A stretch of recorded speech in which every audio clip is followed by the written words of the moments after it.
Febbraio è un mese davvero originale, è l'ultimo dell'inverno e il più corto dell'anno. Vede regolarmente un giorno in più scorrergli sotto il naso e non può far niente per trattenerlo. E non sarebbe nemmeno mai esistito senza la sagacia di un lungimirante re romano. Il calendario di Roma arcaica, infatti, aveva una durata di 10 mesi. Iniziava a marzo e finiva a dicembre. I giorni invernali non venivano assegnati ad alcun mese, erano irrilevanti, visto che l'attività bellica veniva sospesa fino a primavera. Come nacque allora il mese di febbraio? Chi lo introdusse per la prima volta? E perché dura oggi come ieri 28 giorni solamente? Ciao, sono Fabio, benvenuti sul mio canale L'amore per le parole. Oggi scopriremo cosa significhi davvero quella bizzarra parola, febbraio, che associamo da sempre a quel mese così incostante da cambiare i giorni di cui si compone. Ma perché febbraio fu chiamato così? Quale storia racconta questo nome così particolare? Scopriamolo insieme.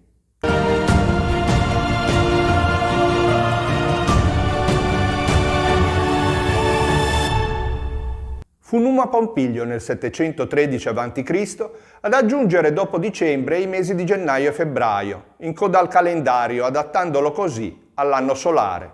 A febbraio, l'ultimo dei mesi, furono assegnati 29 giorni. E molti secoli dopo riuscì a contarne addirittura 30 una volta ogni 4 anni, grazie a Giulio Cesare che fece cominciare l'anno il 1° di gennaio. Quando però il mese di Sextilis venne rinominato Augustus in onore dell'imperatore Ottaviano Augusto, accadde un fatto curioso.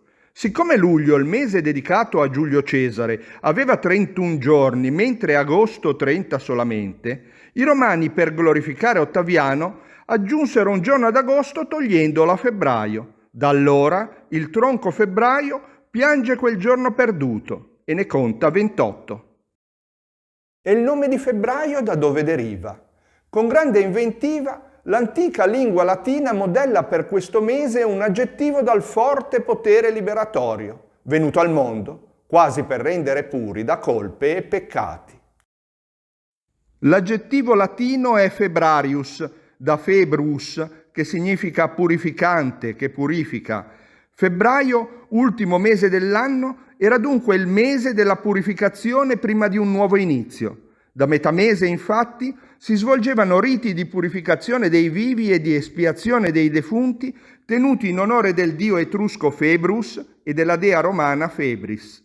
Anche la parola latina febris, che significa febbre, condivide la stessa origine di questo mese. Infatti i romani vedevano nei sintomi della febbre un processo di purificazione all'interno del corpo.